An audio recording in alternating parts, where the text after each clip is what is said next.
Welcome, everyone. Venerable Khadro has been teaching the last week in San Jose, and although we welcomed her home yesterday, I think when I saw her this morning, she looked relieved that she wasn't required to have prepared a lesson for today. So we'll do another day of reviews, and we'll begin with, as always, with some recitations and then some breathing meditation, and then I'll set a motivation and we'll go from there.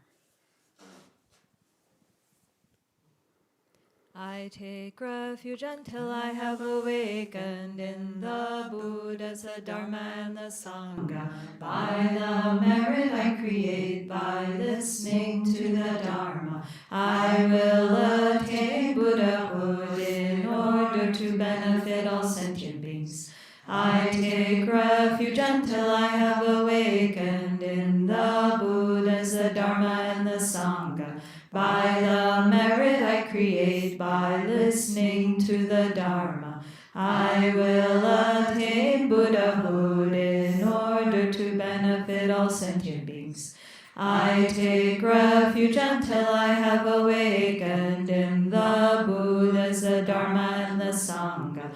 By the merit I create, by listening to the Dharma, I will attain Buddhahood in order to benefit all sentient beings. May all sentient beings have happiness and its causes. May all sentient beings be free of suffering and its causes. May all sentient beings not be separated from sorrowless bliss. May all sentient beings abide in equanimity, free of bias, attachment, and anger. So let's just take a couple of minutes to settle our minds with some breathing meditation.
So for the motivation, I'm going to paraphrase Geshe Sopa.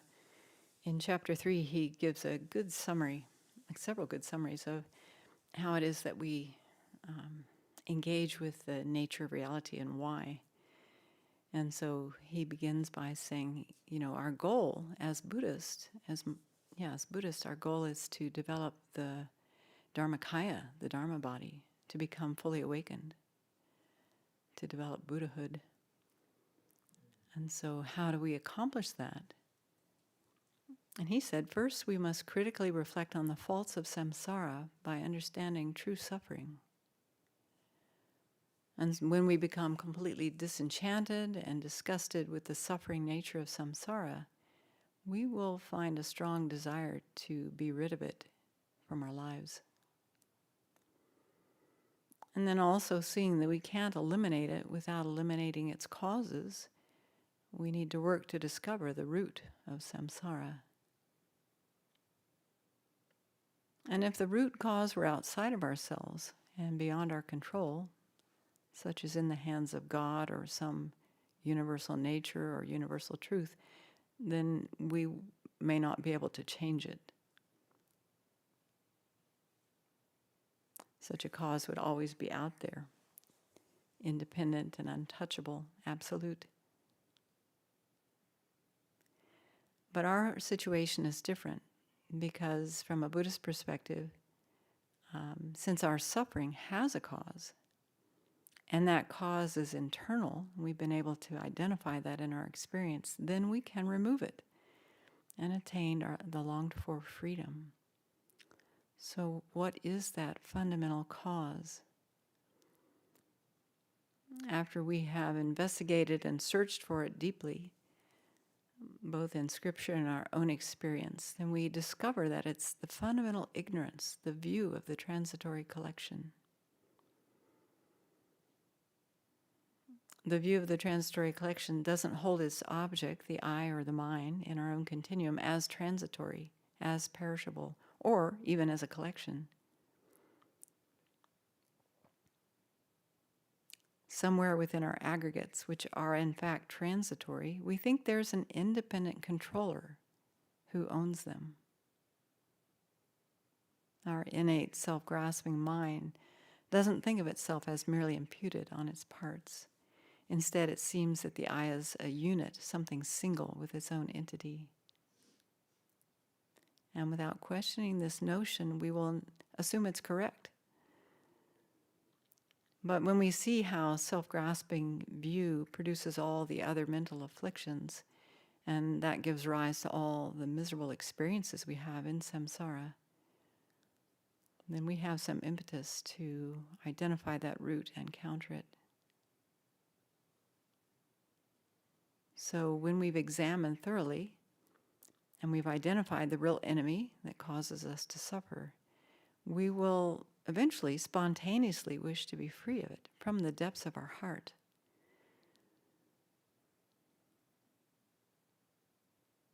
It's a complete change of heart. It's an all-encompassing desire to get rid of this internal enemy.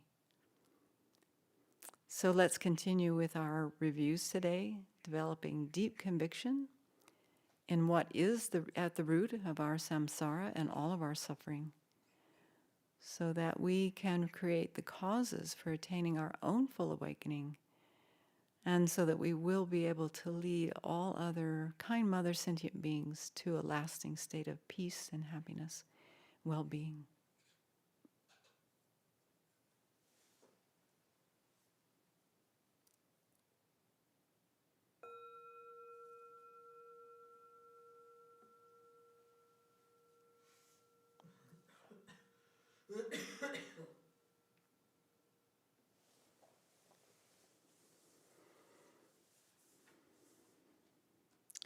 Venerable Lamso, can you put up the first slide?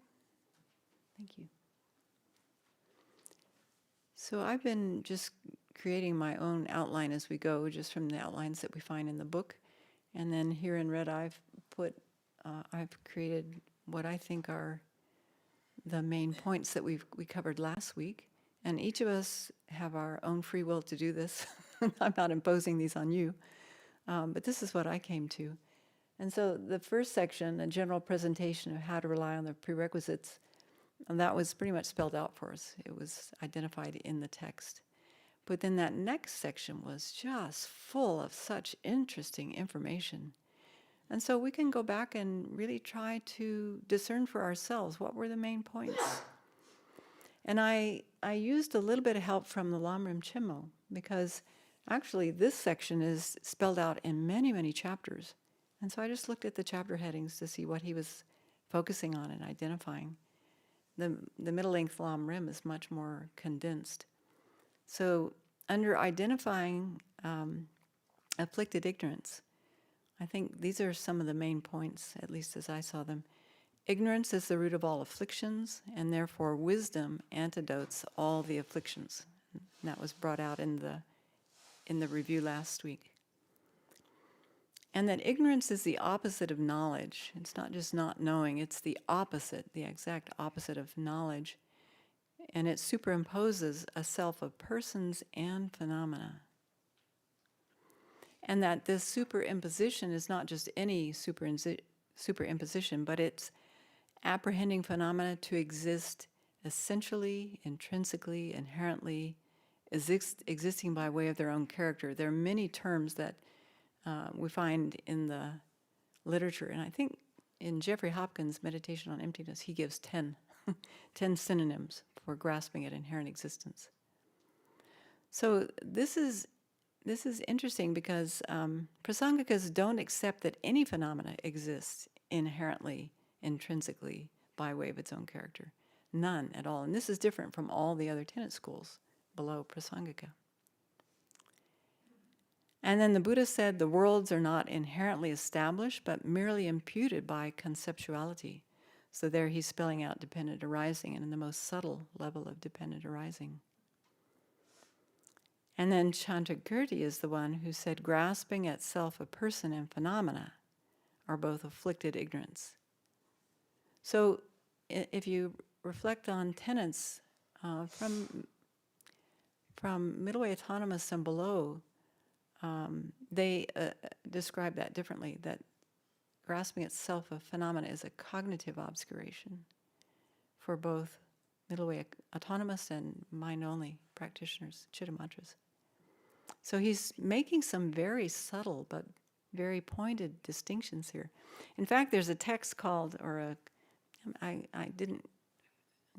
there's a text called The 8 Difficult Points of the Middle Way. Maybe you've seen that, where I think it was Gyaltsabje, I'm not 100% sure about that, but anyway, they pulled together, some scholars pulled together these 8 unique assertions of the Middle Way, Prasangikas in particular. And then, let's see. Yeah, and identifying that grasping at self, a person, and phenomena are both afflicted ignorance, he's really also identifying that even hearers and solitary realizers must realize phenomana's lack of inherent existence, not just the lack of a self, grasping at self, a person. Yeah. So he's including that even solitary realizers, but yes, that you're right as well, that inherently existent self and phenomena.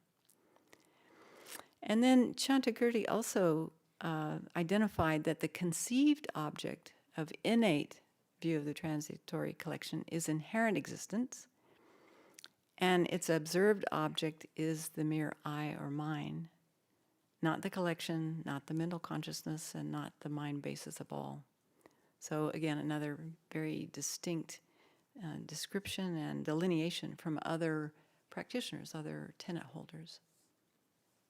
Okay, so that brings us up to demonstrating that it is the root of revolving encyclic existence. And so we have 3 presentations again today, and the first group can come up.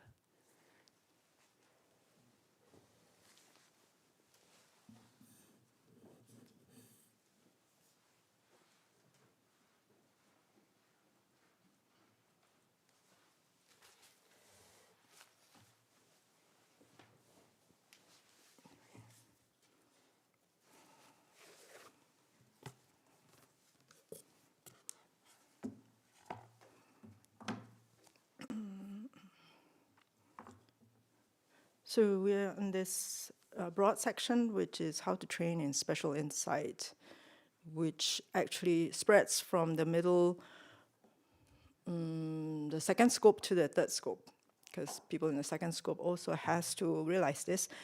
And as Venerable Seppo said, we're in this session where it's about the prerequisites. So we haven't actually gone into how to realize this yet. We're at the preambles. Lama Tsongkhapa is bringing up points for us to note, to like caution, to guide, and says if you are doing this, then you're off the road, you have to keep coming back. So this section that we're looking at is page 333 to 339.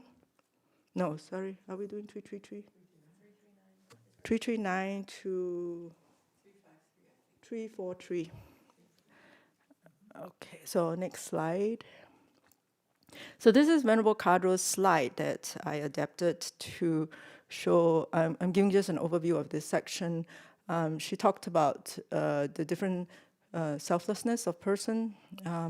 So all that's marked X and in red are what is not the root of cyclic existence.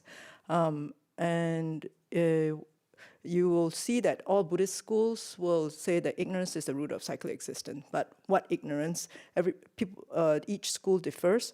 And the first very coarse selflessness of a permanent, unitary, and independent self is primarily the non-Buddhist, with I think one school of Buddhists that's in there. So most of the other schools, Buddhist schools, are in the second and third category, and most of them are in the second category. So the point that he was trying to make is, even if you realize any of these that is marked in red, X, it's not enough. That even if you think you have eliminated the root of cyclic existence, you have not, and don't be too happy about it. You will die and come back again. So there's a warning, a very strong warning of the kind of, I think in the prerequisites earlier, you see relying on holy beings, relying on credible texts. So if the teachings that you are receiving is not really cutting the root of cyclic existence, then you will not cut the root of cyclic existence. So you have to predetermine what is it that you're following, what the tenets that you're following, and the text that you're following.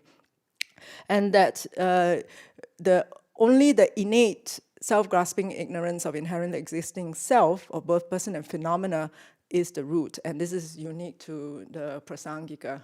So it's not even the Svatantika Madhyamika is, they said that the self-grasping of inherent existence, self of person is the root, but the phenomena is the cognitive obscuration. So if you want to be a Buddha, then you do that. But Prasangika is saying, no, you have to do both. If not, you don't cut. That you have to cut both in order to cut afflictive obscuration. And then next slide is more technical. You can look at it at your own leisure, but it's laying out the different Buddhist schools and what they believe in. And what did I want to?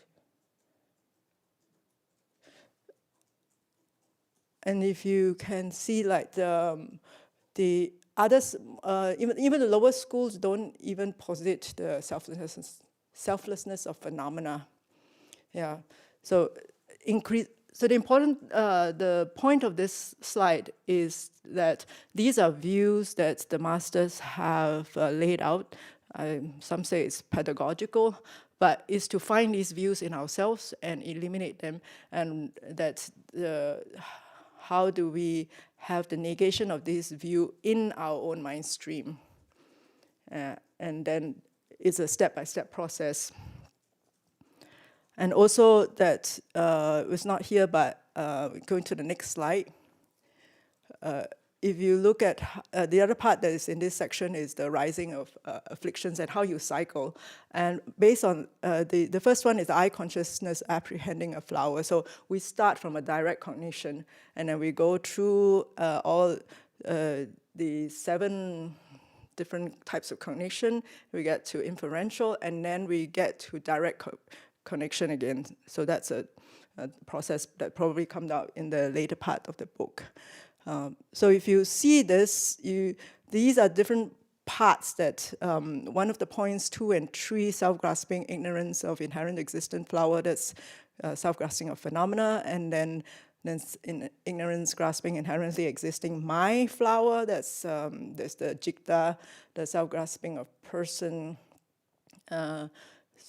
and then Lama Tsongkhapa's point, or the Prasangika's point, is that there's no 2 root of cyclic existence. There's only one that is based on the mode of apprehension. So that's the one that we wanted to cut. And the difference between the 2 types of self-grasping is the observed object. One is phenomena, and one is the I and mind. So both of that has to be cut. Both types of self-grasping of inherently existent. Oh, the number's gone funny. Anyway, the next one is where, based on this grasping, so that then inappropriate attention is triggered. So the 5 omnipresent mental factors come into being, where you notice there's a flower, and then you start paying attention to it. It's generating some feelings, and you are then saying, oh, this is beautiful, and then out of that, you have attachment coming, and it's beautiful, and then the karma comes in. So the action, the intention to, I need this particular object. And the key point that I think he's trying to emphasize is, oh my, what happened to all the highlighting? Okay, so the key point of this slide is the afflictions are coexistent and contingent. So they are causal. So the afflictions and the self-grasping inherent existence are coexistence. And they always come together. And that they are causal in nature. The afflictions the cause of that is the ignorance grasping inherent existence. And that is, and I think for this section, the key quote is the 400 stanzas, Aryadeva's, Bodhisattva Aryadeva's text, like the body sense in the body, ignorance pervades them all. So that is the key of what binds this whole thing together. I think that's it. Yep.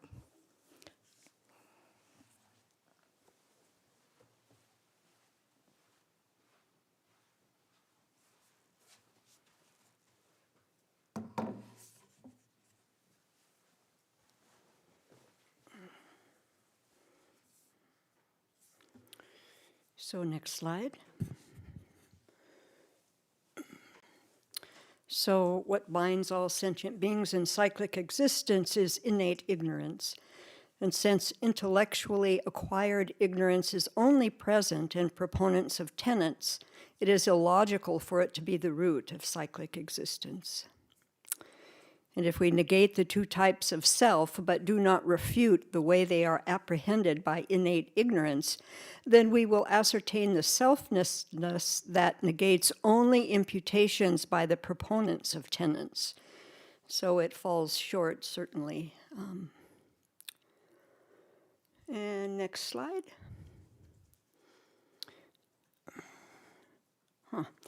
So this system distinguishes the 2 apprehensions of a self by their direct observed objects. But there is no difference in their mode of apprehension, because both apprehend the objects as established by way of its intrinsic or inherent characteristics. So although the Venerable Chantakirti does not appear to clearly explain the view of the transitory collection specifically as ignorance, he generally says that the apprehension of things as truly existence is afflicted ignorance without differentiating between persons and phenomena. He also asserts that the apprehension of a self of persons is the apprehension of persons as established by way of their intrinsic or inherent characteristics. And then moreover, he frequently explains the innate view of the transitory collection as the root of cyclic existence. If he asserted it to be different in meaning from the ignorance that is the apprehension of true existence, he would be positing two roots of cyclic existence with discordant modes of apprehension, which would be contradictory. Therefore, both of them should be understood as ignorance. Next slide. And then initially, attachment to the self arises once the observed object of the thought I is apprehended as established by way of its intrinsic or inherent characteristic. That then generates craving for the self's happiness. However, since there is no independent happiness for the self that does not depend on what is mine, there is craving for mine. That obscures the faults in what is identified as mine and causes one to see excellent qualities in it. Consequently, mine is grasped as something that achieves the self's happiness. Karma is committed owing to the mental afflictions that arise like this. Through that karma, one is again reborn in cyclic existence, and the cycle continues. So we'll do just a couple reflections. So let's observe what happens when you superimpose inherently existent my or mine on someone or something. So let's think about the first one. What would your reaction be if your new car was damaged after you purchased it, once it became mine? And you can contrast that with seeing a car on the car lot, one of many.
And so it's very helpful to think about this language, observe what happens when you superimpose inherently existent my or mine on someone or something. And so just to remember that I am superimposing inherently existence on whatever it is that I am holding on to as my or mine. So it's helpful to start with that. And so let's consider this second one here. Consider your expectations when you think of my friend or my partner, my sibling. Why does the term my change your feelings and judgments so drastically? Consider your expectations when you think of my friend, my partner, my sibling. Why does the term my change your feelings and judgments so drastically.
And so just like everything in Buddhism, the topics that are complicated, dense, with many, many different points, the only way that we can make sense of this is that we read it again and again and again, reflect on it again and again and again, and then meditate on it. So it just takes time to start getting some understanding of these different points.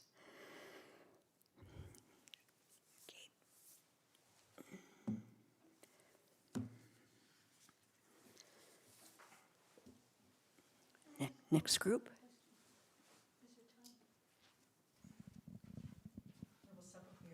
Who's moderating? Yeah. Can you explain a little bit? Affliction, grasping, inherent existence are coexistent and contingent. So if there's a causal relationship between the ignorance and the affliction arising, how are they coexistent?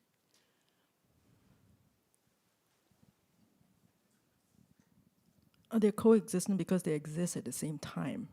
The ignorance is there and the afflictions is there. They're coexisting. Yeah, but in a Is there causal, layer on top of one another? but in a causal relationship, the Causal relationship is based on the ignorance grasping inherent existence. So me seeing the inherently existent flower, my attachment arises. So that's the causal relationship.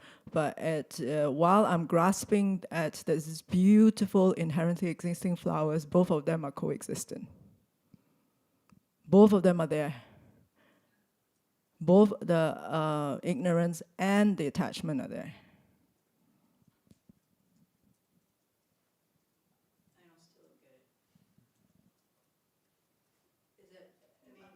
And, well, I don't know, maybe I have it wrong, but my understanding is that for it to have a causal relationship, the cause has to cease, right, for the result to arise. So the last moment of the previous, the ignorance that caused the arising of the attachment is gone. The next moment of ignorance has arisen and is causing the next moment of the attachment to arise. So okay.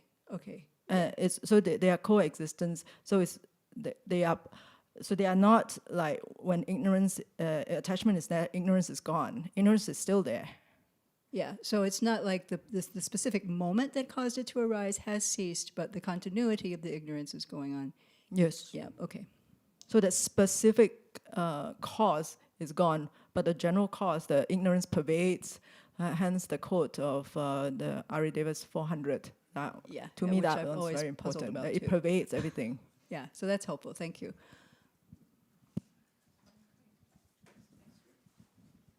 Sorry, I wanted to just check it. And that's a unique Prasangika view, is it? I just have a memory of us studying that with Jeffrey, like how that there's in some specific chapter in Chandrakirti that talks about the arisal of the afflictions that way, that there is a subtle kind of attachment that the other schools don't posit that is coexistent. I remember us reading this with Jeffrey. We'll have to go back and look for it.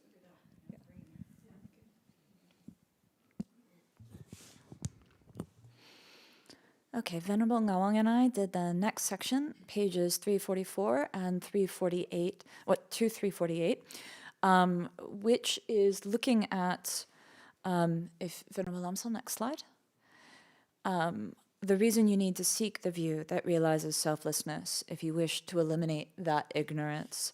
And so we are still, as was said, kind of in the prerequisites. This is the last thing before we actually get into how to generate the view that realizes selflessness. Next.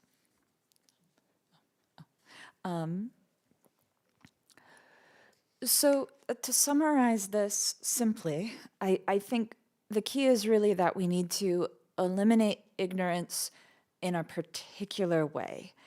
And it seems like all of the points that are coming up in this very dense 4 pages is reinforcing this from different angles. So that would maybe be a very general way to look at this. And there are 2 passages in particular that, again, I think are really coming to the same point, but for me are really clear examples of this. So one of the passages is coming more towards the beginning of the section, and here I'm using Jeffrey Hopkins' translation. And the point is that when we're trying to remove this ignorance, it isn't like pulling out a thorn. And in a way, that might be kind of obvious, but we might go about our lives thinking like, oh, I have a tumor. Okay, that gets cut out. Okay, I have this sickness. What do I do to, remove that thing from my body? And in here, what we really have to do is negate something mentally. And so the full passage, when an external object of abandonment, such as a thorn that has pierced oneself, is removed, it can be removed from the root with a needle, for instance, without depending on realizing the non-existence of the object as it is apprehended. However, when an internal mental object of abandonment is abandoned, it is not done this way. Rather, it must be abandoned through seeing the non-existence of the object as it is apprehended by, for instance, the apprehension of self. And there was another passage later on that really, the way it was phrased really connected with me. And it's that further, because the 2 apprehensions of self operate mainly within observing effective things, persons and phenomena, you need to delineate that just those bases, i.e. persons and phenomena, with respect to which the error is made, so grasping them as inherently existent, do not exist in the way that they are apprehended.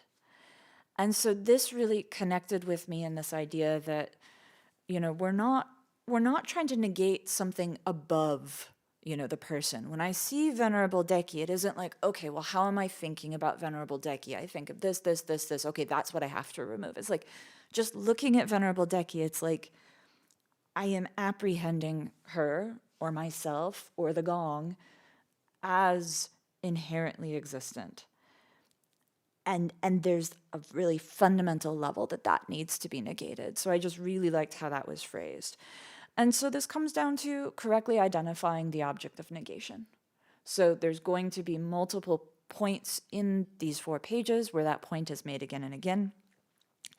And near the end, he says, if we don't actually correctly identify the object of negation, then we're misunderstanding selflessness. And when we go to negate something, we're just negating our own conceptual creations. And I remember that when I was first hearing about emptiness some time ago, I made the mistake that I've seen other people who are maybe newish to Buddhism make, of kind of hearing about selflessness and being like, oh, I got this. Oh, I get this. Oh, I understand what emptiness is. At one point, oh yeah, emptiness is just quantum mechanics. So at that point, if I try to meditate on that, I am negating something, but it is not what I actually need to negate. Okay. So the first main point, oops, back one.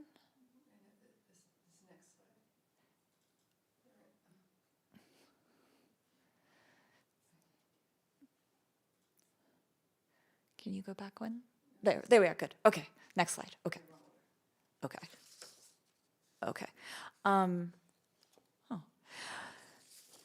So the first point that he starts with is really stressing the need, we need to want to eliminate this ignorance. And why would we do this? Well, at this point in the Lamrim, we're talking about getting out of cyclic existence, attaining Buddhahood. So we should want those goals, and based on that, we should want to eliminate that ignorance that has been discussed in these prior sections. And so then we need to want to eliminate the apprehension of self. We need to make effort to do that through correct reasoning. And he gives quotes from Dharmakirti, Chandrakirti, Nagarjuna, Aryadeva, and Shantideva to support this. And when you write that list down, that's pretty much, all the heavy hitters. It's like, well, if I can't get it from this, I'm clearly never going to get it. And of course, these original quotes from these great Indian masters are in verse and need to be unpacked a little bit. And so Tsongkhapa summarizes Chandrakirti's point in particular, saying that he taught that once all the afflictions, such as attachment, and all the faults, such as birth, aging, and so forth, i.e., everything bad, are seen to arise from the apprehension of a self, the desire to negate and eliminate it will arise. At that point, someone sits and meditates with reasoning about that apprehension of the self of a person. So we can get to the point that we're actually motivated to do this in-depth investigation of selflessness and emptiness by seeing that all of the things we want to be free from, afflictions, birth, aging, sickness, and death, are arising from the apprehension of a self. So then we say, wow, I need to abandon that. And then the next slide. Okay, so commenting on Nagarjuna, and again, this isn't the original quote from Nagarjuna, but this is Tsongkhapa's explanation of it, is that the insight that there is no such inherent existence does not arise without negating the object of the apprehension of things as inherently established. And when I read this the first few times, my head spun a little bit. I think a lot of these quotes can be very dense, and they're accurate translations of the Tibetan, but the way we would discuss this in English is maybe a little bit different. And so I think it can make more sense if we go backwards and add a few more words. So I think really communicating the same idea going backwards, it's like, well, normally we apprehend things as inherently established. Okay. So we must negate the object of that apprehension. So the way that I'm just apprehending this as inherently existent. So I need to negate that.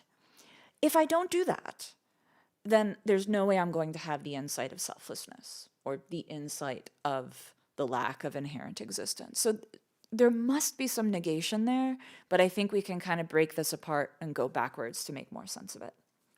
Next point. Okay.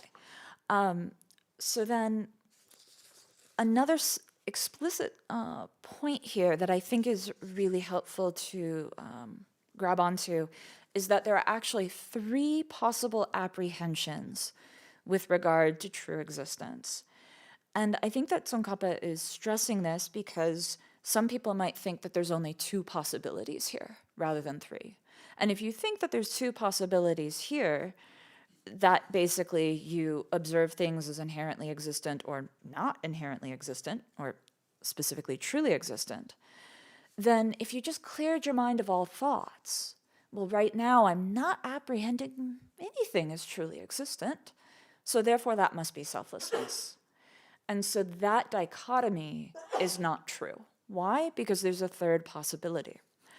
So the 3 apprehensions, and this is Jeffrey Hopkins' wording, the first is kind of what we're often talking about, the apprehending the object to truly exist. This gong is a gong.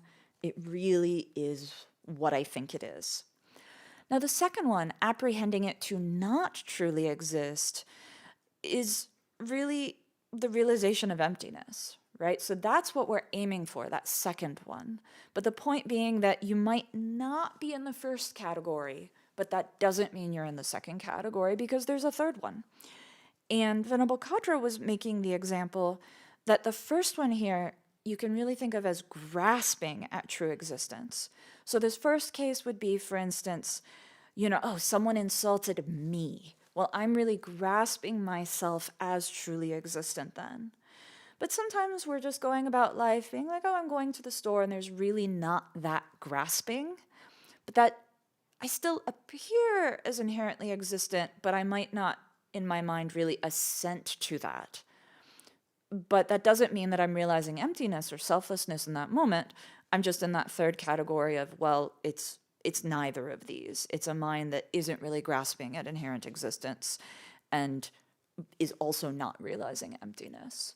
So I think this was Tsongkhapa stressing this to reject some of the approaches that might seem like you're getting away from grasping at the object of true existence, but it's not actually getting you to selflessness. It's you're withdrawing the mind, but you're not getting to where you need to go.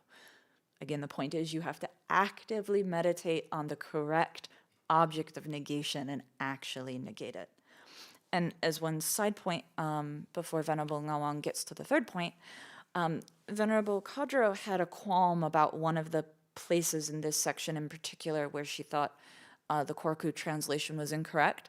I have an earlier draft of his translation, and his original translation was fine, in agreement with Venerable Khadro's explanation and what Jeffrey Hopkins had.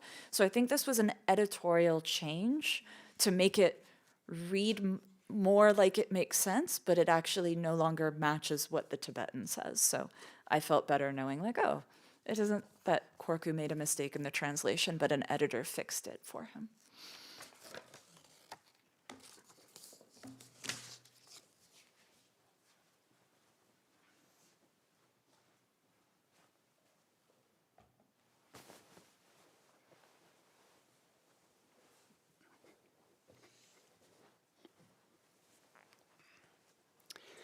So now I'll talk about the third main point.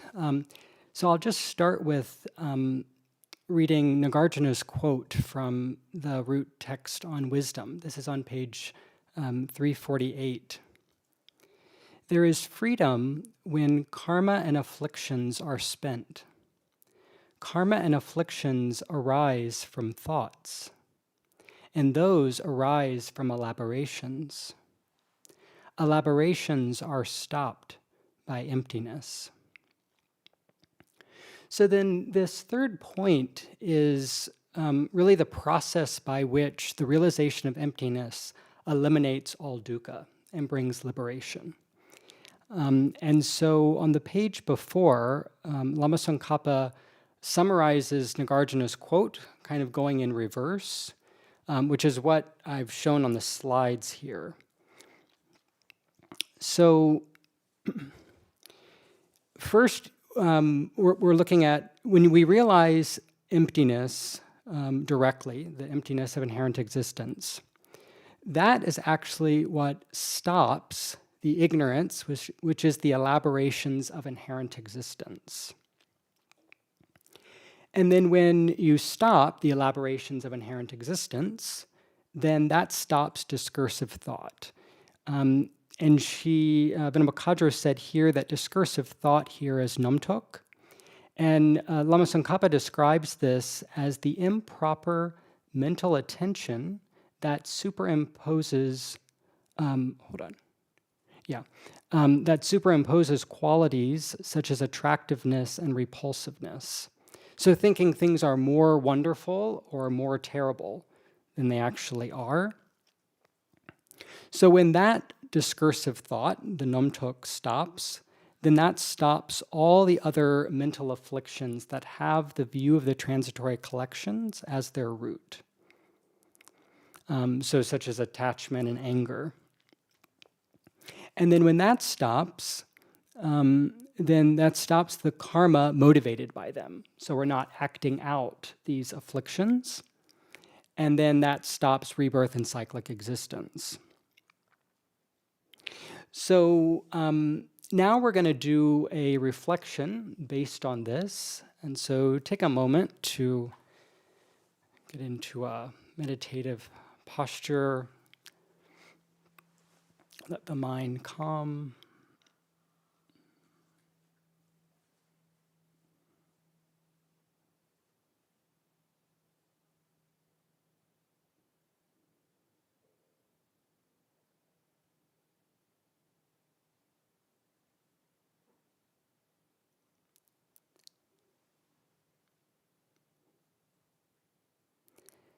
And so we can travel to the future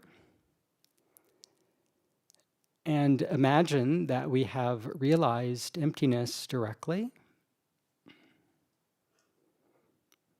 that we have meditated on it to remove ignorance,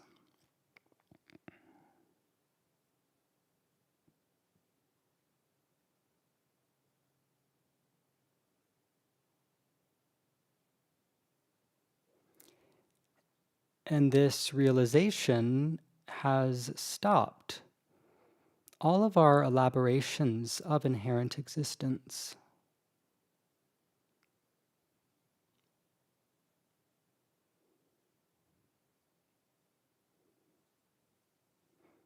And so we can think that we would not be apprehending ourselves as inherent existence.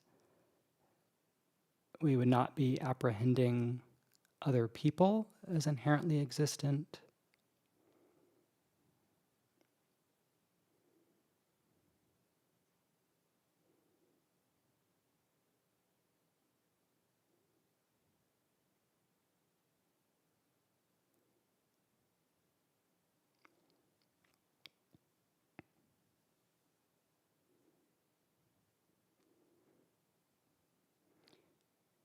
And with this stopping of elaborations of inherent existence, then that would stop the discursive thought that is superimposing qualities of attractiveness or repulsiveness.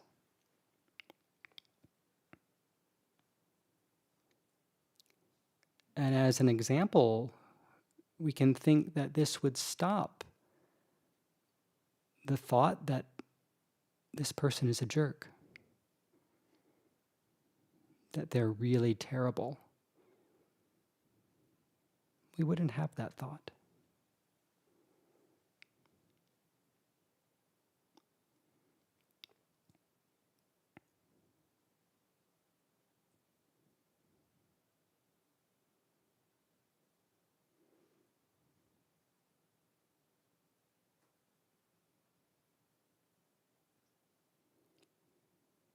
And without that thought,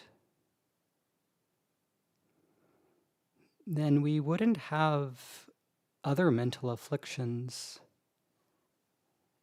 In this example, anger would not arise.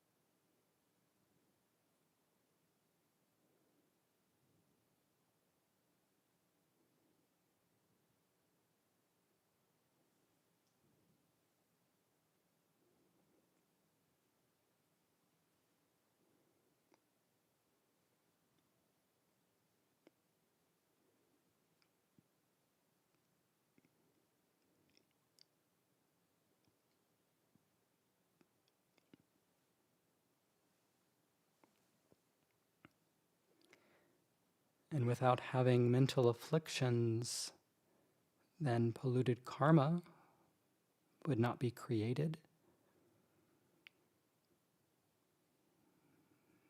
And so this example of seeing this inherently existent jerk and getting angry,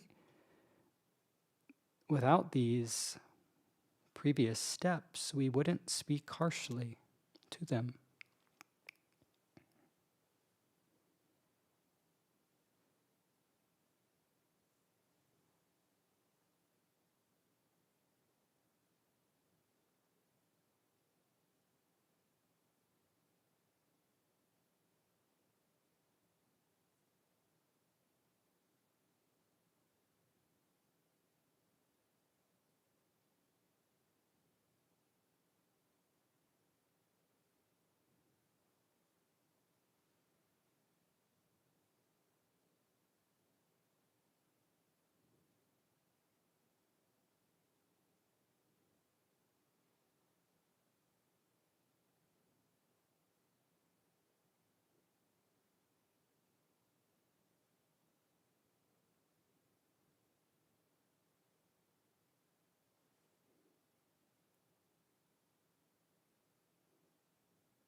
And without creating the cause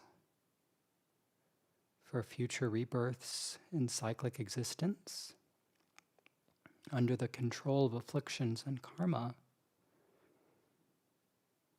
then rebirth in cyclic existence would stop.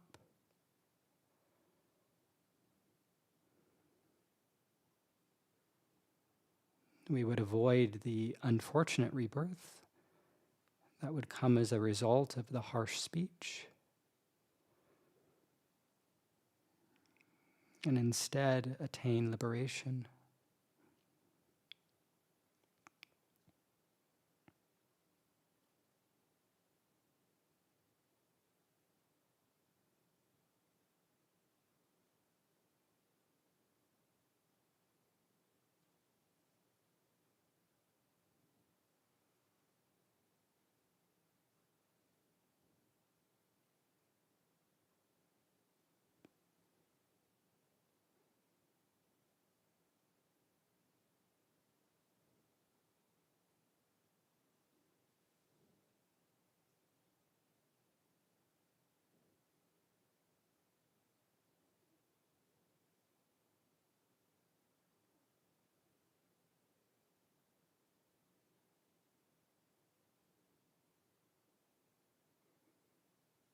And so as a conclusion to this short reflection,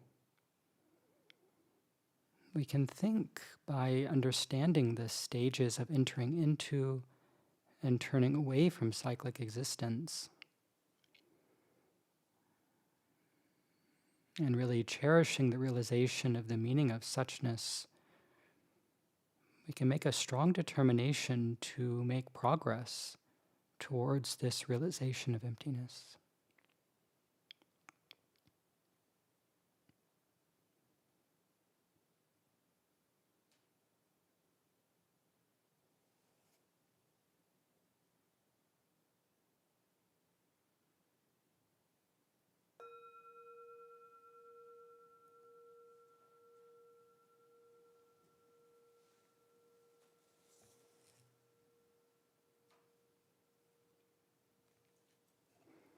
So now we'll transition to the next group.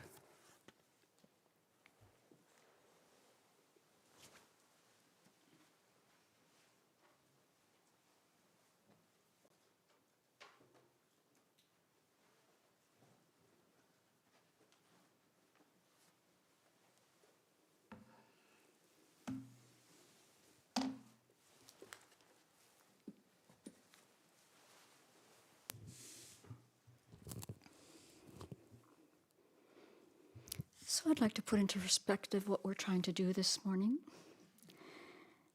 And the section that Venerable Damcho and I are going through was presented in Mirror 3 weeks ago by a monastic, Venerable Sangye Khadro, who's been ordained for 51 years.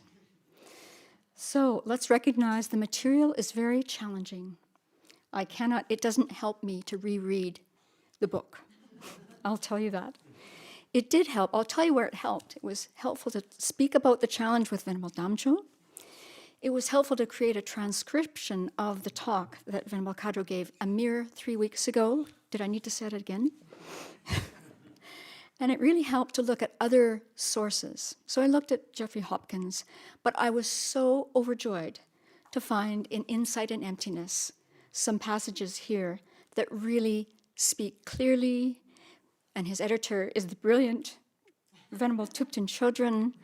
And there I got some real handholds. And I will say I'm just in the beginning stages of trying to determine what this material is about. So the section that we're looking at starts on page 348. And I'll be talking about this section called Stages of Generating the Two Views of Selflessness. So the stages in which the two apprehensions of a self arise refers to the two graspings at inherent existence. That's it. And the way they arise is the apprehension of a self of phenomena generates the apprehension of a self of persons. That's the order. So, how does this work? First, what appears is the aggregates of some part of the aggregate. It doesn't have to be all of it. It can be just one part, like a body or a mind. And then, of course, the aggregates appear to inherently exist. Naturally, our mind buys into that 100%. So, self-grasping of phenomena happens first. On the basis of that, there's the sense of I. There's an I, there's a me, there's a myself. But that's just imputed. It's designated to the aggregates. And that I does exist. But our mind, with ignorance, wrongly thinks that that I isn't merely designated, it's real. There's an I here. It's inherently existing from its own side. So that is what is grasped at first. We have grasping at phenomena as inherently existing aggregates. Then, as a result of that, grasping at the self, the I, as inherently existing happens. So that's the order in which they occur.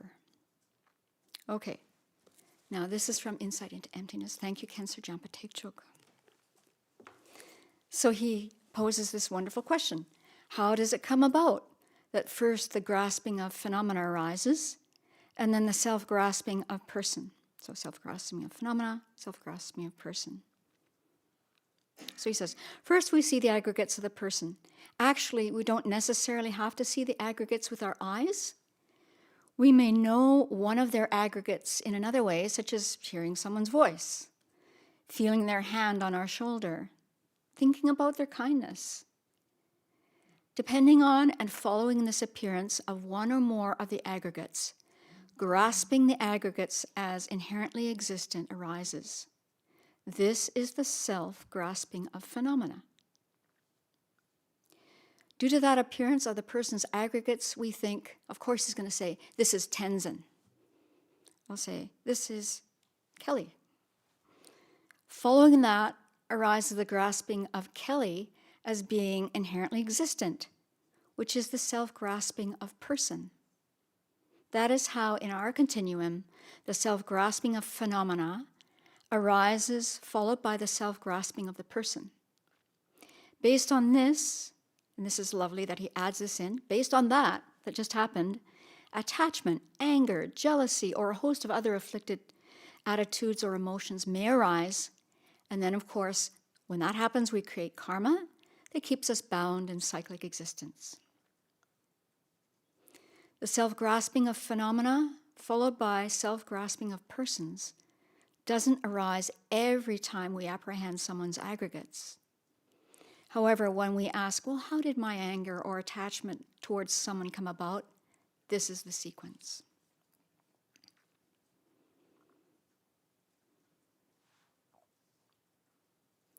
And this is from Venerable Khadro's teaching. When we meditate in order to realize selflessness, the sequence is reversed. No, I'm sorry, I made a mistake. This is back to insight and into emptiness. So when we meditate to realize selflessness, this sequence is reversed. The Buddha and the great masters advise that first we meditate on the lack of inherent existence with regard to ourselves, and then we apply the same reasoning to understand the lack of inherent existence of our physical and mental aggregates.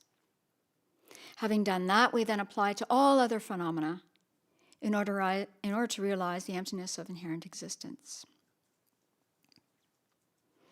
And His Holiness and Venerable Children in Volume 8 repeat this same information.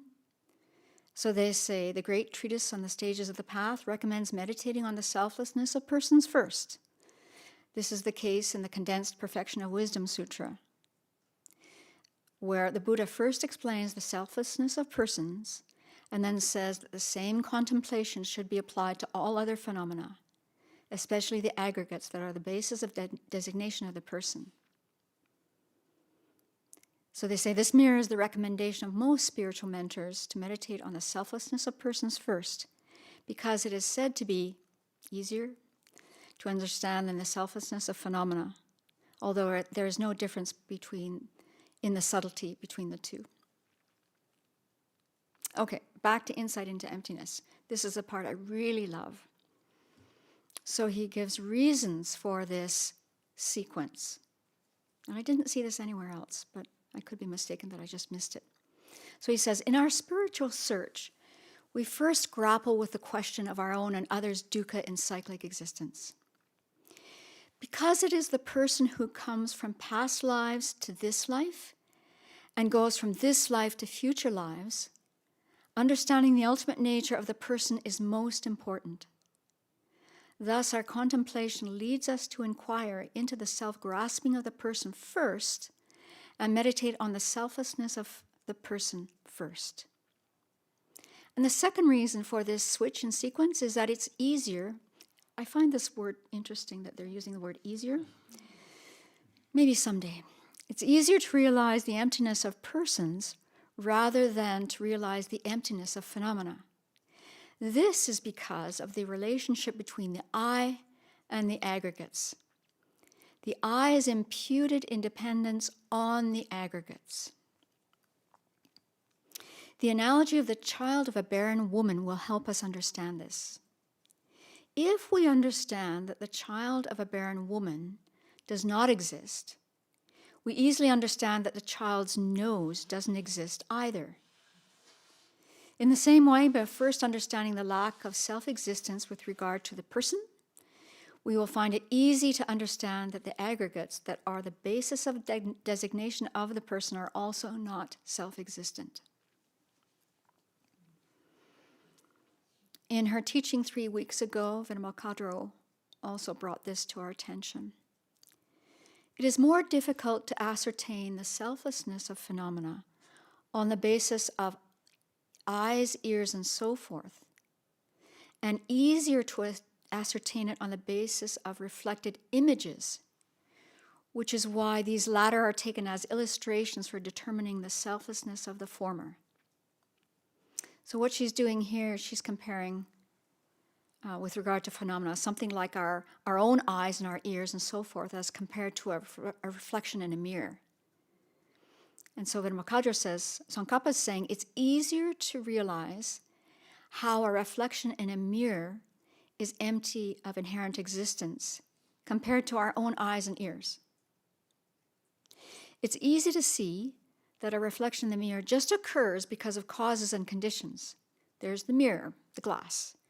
There's something on the other side that enables it to reflect, and so you have that phenomena. And then standing in front of it, putting your body or your face or something in front of the mirror, there's the light, of course, too. Then all these conditions cause the appearance of this reflection, which looks like a real person. I mean, we look at the turkeys looking into the glass of the old meditation hall, and they're convinced that there's a turkey there. They're pecking away at it like crazy. Upeka looks at himself, our cat, in the mirror. He's like,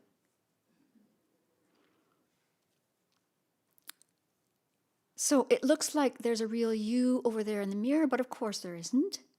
So it's easy to understand how this is not an inherently independently existing thing. There is no real I or me in that reflection. So that's easy to understand. But when it comes to something like our own eyes or our ear, our nose, our body, or any other part of our body, that's more difficult because constantly we see and feel that it's so solid and real. And so, since it's easy to understand how reflections and mirrors lack inherent existence, then that can lead us to understand how something else, like a body, is empty of inherent existence. Okay.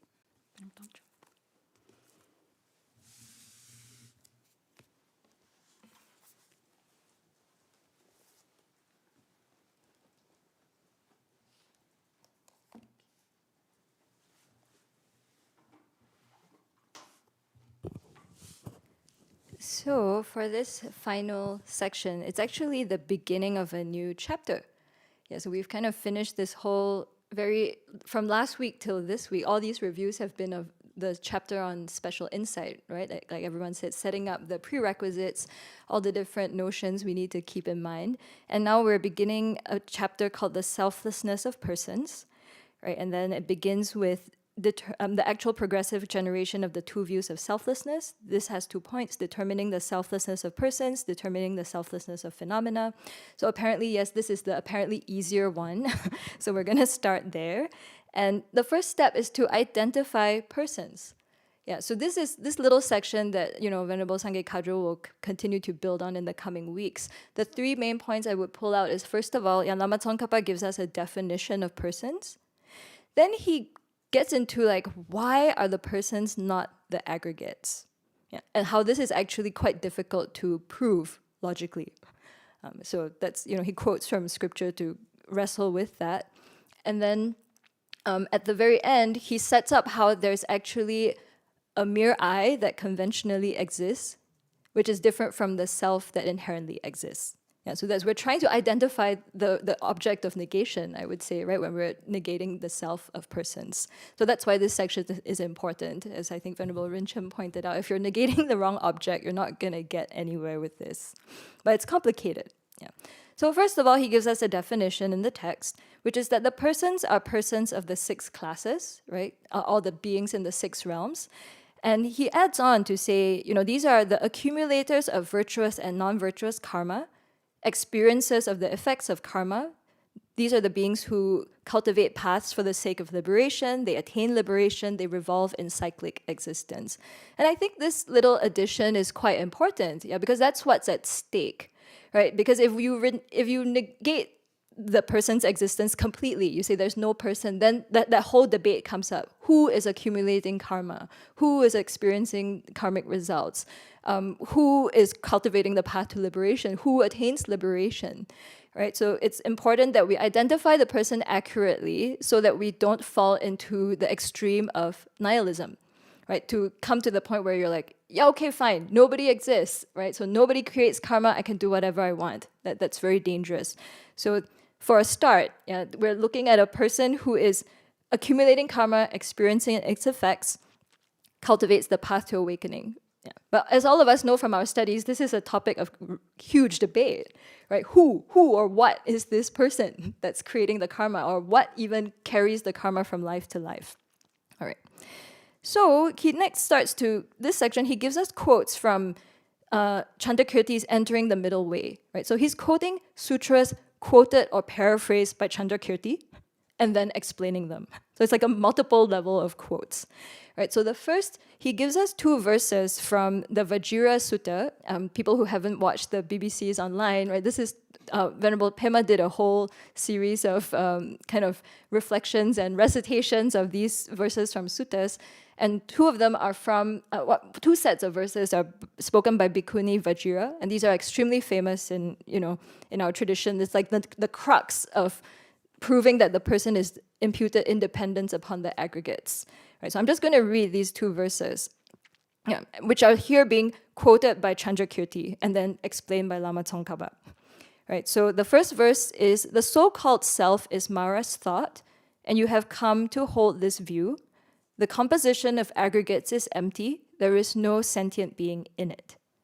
Right, so Lama Tsongkhapa's commentary is that, that first verse tells us the aggregates are empty of a self of persons, right?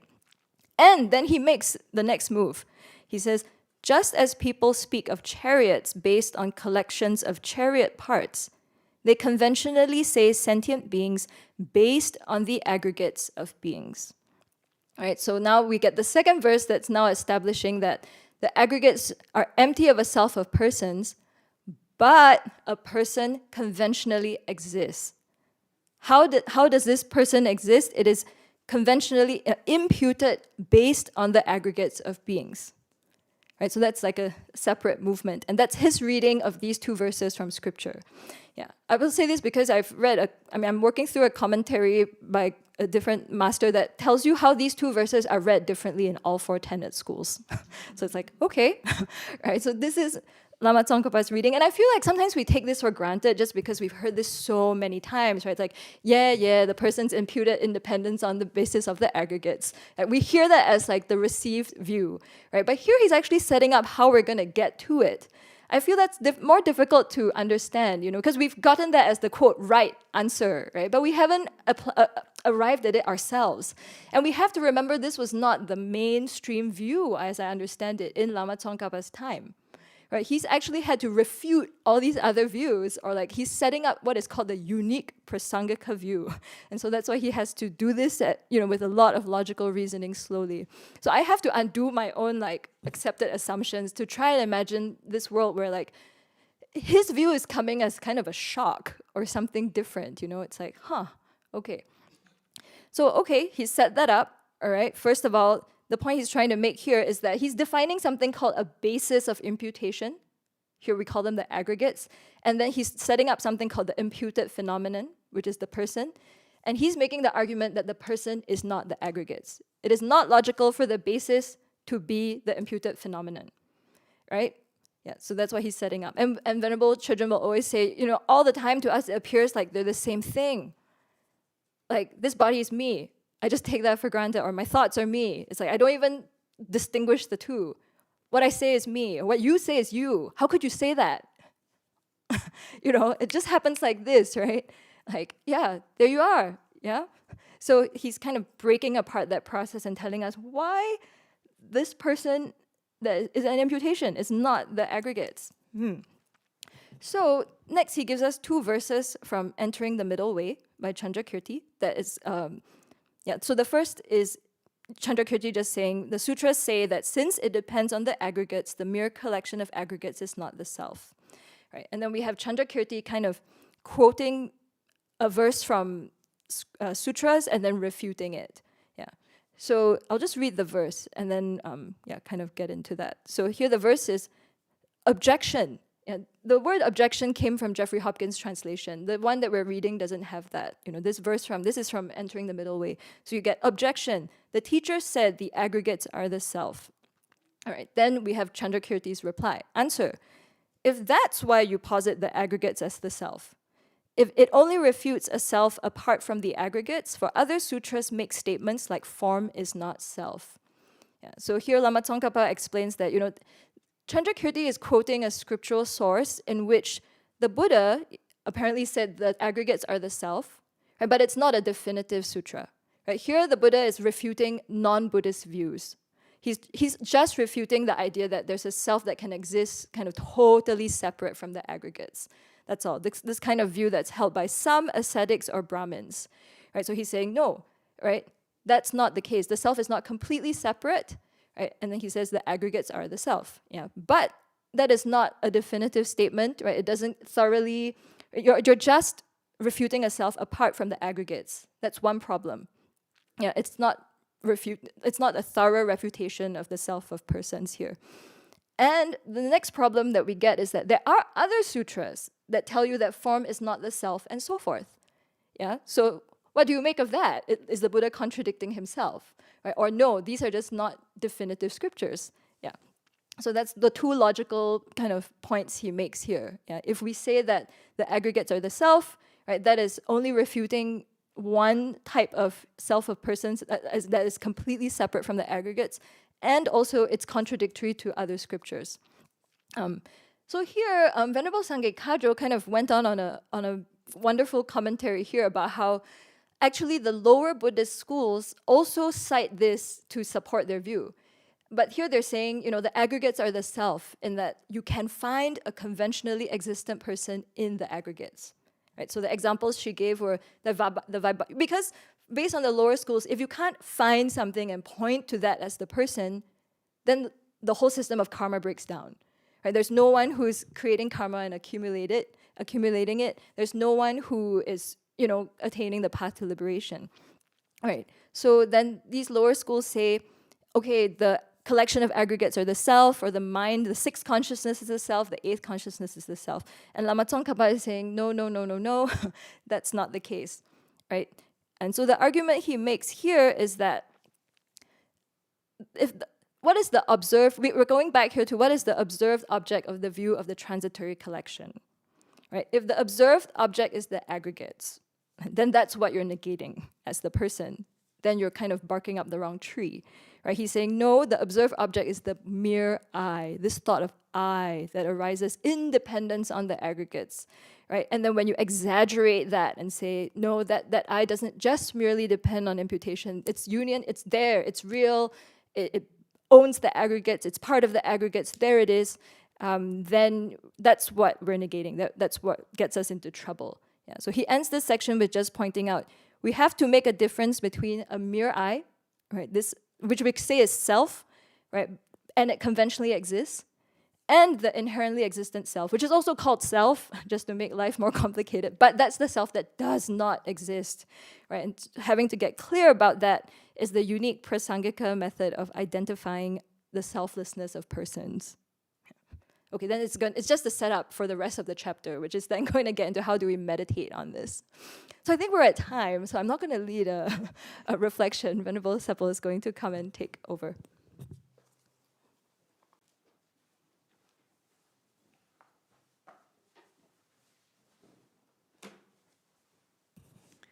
So like we did last week, I'm just curious, those of you who presented today, how would you summarize your experience of working with this material and presenting? Yeah.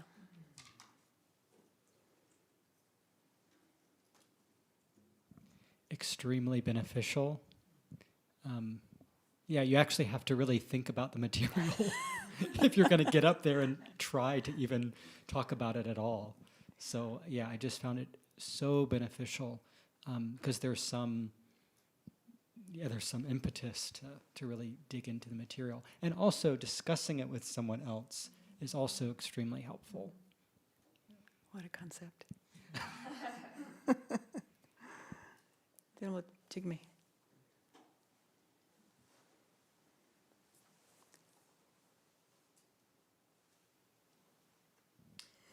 I agree with what Venerable Nawang said. And also, I kind of got lost in many books trying to get clear about it. So, but it was very rich and full and good, and, starting to connect a few things that was very helpful. So it just brought me back to when you're studying this topic, especially that you bring in, I think I had 6 books in there I was looking through to, try and get a clue on what all this was. So yeah, it was very helpful. Yeah, Good. yeah. Anyone else?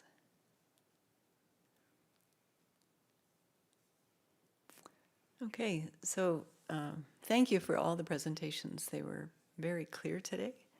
And I think there's a lot to be said for the discipline of really trying to stay within a framework of time and description, like 3 points or 4 points, because that helps us to really clarify what are the main points here. There's a lot there, and there's a lot in 6 books. But how can we distill it for ourselves, given that we have limited time, we have limited resources at this stage, and we have limited understanding. Most of us are just starting our study of this topic. But if we build a very strong foundation by doing this kind of study for ourselves and with each other, we're going to build a very firm foundation going forward. Okay. Any other comments from today or?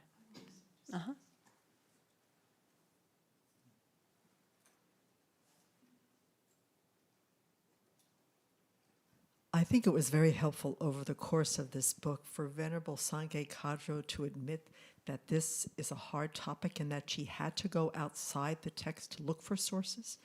And as a result, it started to increase my appreciation for all the work that the great masters have done to actualize this, to understand it, and then out of incredible compassion to write it down on the process.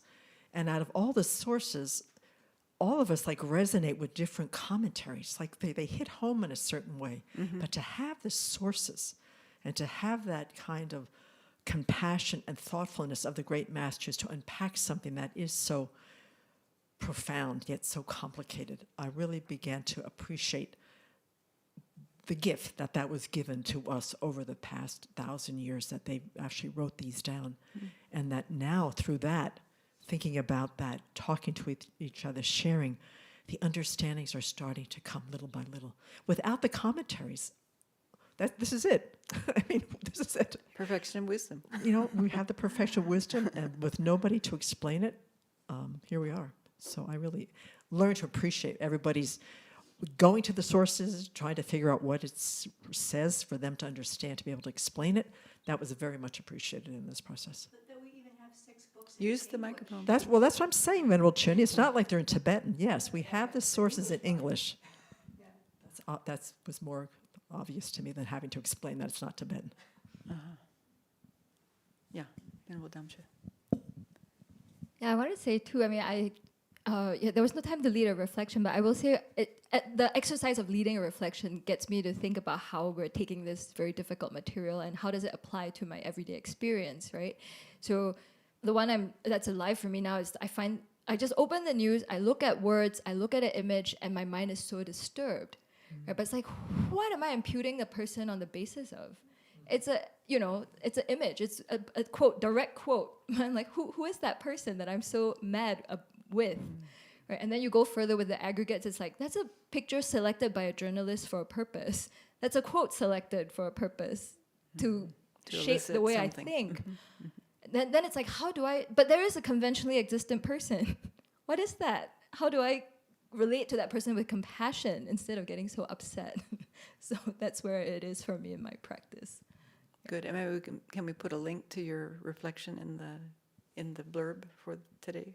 Did you have your reflection written out that we can? No, I don't. Yeah. Okay. Anyhow, it's still what I'm doing so that I'm not on a plane. Okay. So let's take a moment to rejoice in our study this morning. And just thinking about what has been stirred up in you or inspired in you, what we want to take forward.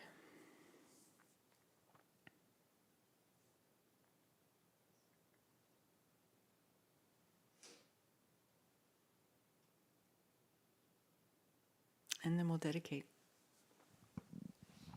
Due to this merit, may we soon attain the awakened state of Guru Buddha, and that we may be able to liberate all sentient beings from their sufferings.